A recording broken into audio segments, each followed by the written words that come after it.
Mom, you can finally ask me that. The inception of this show, experiment, or whatever we're going to end up calling it, began at the beginning of quarantine. Something happened when this pandemic started. All the ways I used to be dismissive about my parents calling me, oh, I got shit to do, I got this to do, I got that to do, and I would ignore their call. Once this pandemic hit, I no longer ignore their call. No matter what. My parents call it, hello? No, hold on, y'all. My parents calling, hello? Boom, hello? And what ended up happening was, for the first time maybe in my 40 plus years, I started opening up true connection and dialogue with my parents. Why did it take me this long to add the perspective I needed to understand how valuable that truly was? And inside of that, my mom started asking me this, probative questions. Now, I don't know, generally probative for the world. I don't know, probative for me, because I don't know if it was because of when I was brought up, where dudes just don't talk about shit. We just don't talk about it. We're cool about it. We don't talk about it. We don't want to say it. We don't want to be embarrassed. We don't want to be left to feel inferior. All the things we hold on to. And as a result of all those things, I would always leave my mom kind of hanging in the things that she wanted to know. And she was just concerned about her son. What's wrong with that? And then in the middle of this thing, and then all of a sudden, she asked me these questions, and I'm like, Mom, I'm going to answer everything you got to say. And after a couple of these questions, I stopped. I'm like, you know what? Maybe we're doing something kind of cool here. Maybe we're doing something people want to see. I don't know. Who knows with the internet what people do or don't want to see, but maybe we are. And so that's why we decided to film these things. And I think I made the decision in that my journey during the pandemic, or during this quarantine, or this thing, as the world has changed completely, is to take the opportunity to find my most authentic self and to just be honest and put down all the bullshit we always held on to in the middle of this thing. And I'd say, Mom, I don't know, maybe this will open up communication lines to people and their families. Maybe this will be an opportunity for people to finally break down the walls and the barriers and just come to the understanding that we're all a little bit weird. We're all a little bit fucked up. We're all trying. And maybe our conversations will help people do that. So we made a rule. Every Sunday, I've been calling my mom every Sunday since I was, went away to college, 18. I'm like, every Sunday, Mom. Instead, what's going to happen is you can ask me a question, something you always wanted to know, and I promise you I will answer it. So we set up some rules, right? Got into the Zoom, got into the thing that people did during quarantine, because I didn't know what Zoom was before March. Did anybody? Okay, maybe the shareholders knew, but who else knew?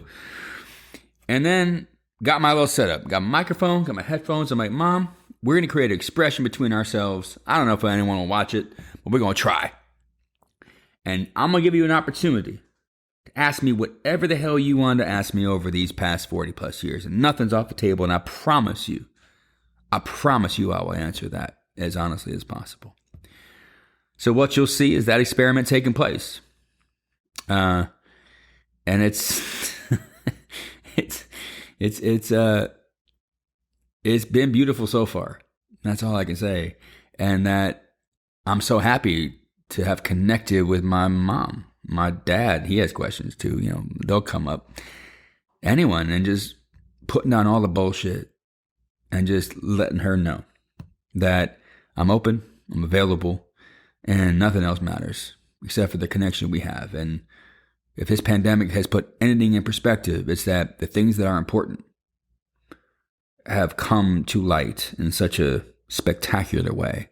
And if that is a silver lining, I'll take it. So with that, the sequence you'll see is our conversations, our questions, and the rule is I do not know what she's going to ask. I will never know what she will ask. And here we are. So, Mom, you can finally ask me that.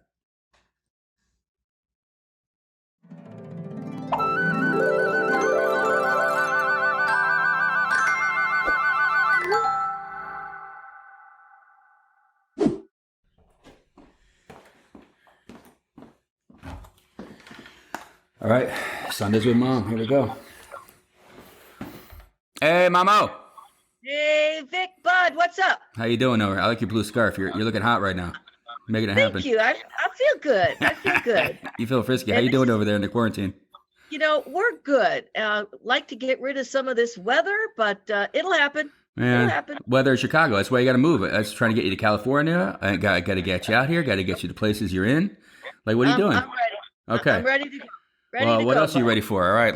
So, Mom, in front of the God in the world, Mom, you can finally ask me that. Here we go. All right. Question number 1, been thinking about it a lot. Okay. And it's a high school question.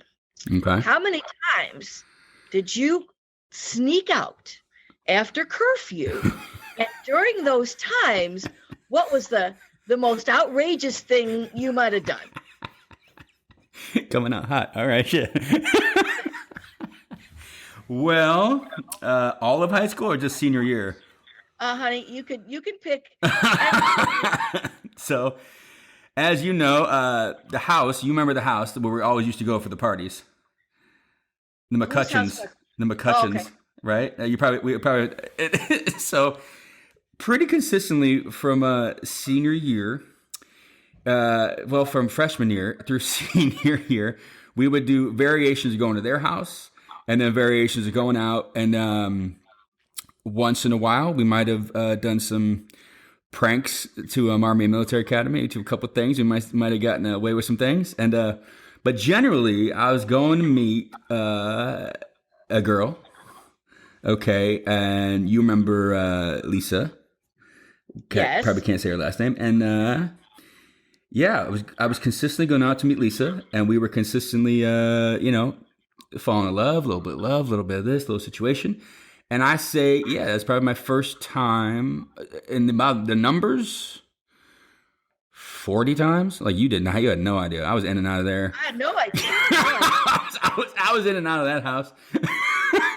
Like you. I went. Did you get a car? Oh yeah, I took your car all the time. Even as a 14-year-old. Oh. Yeah.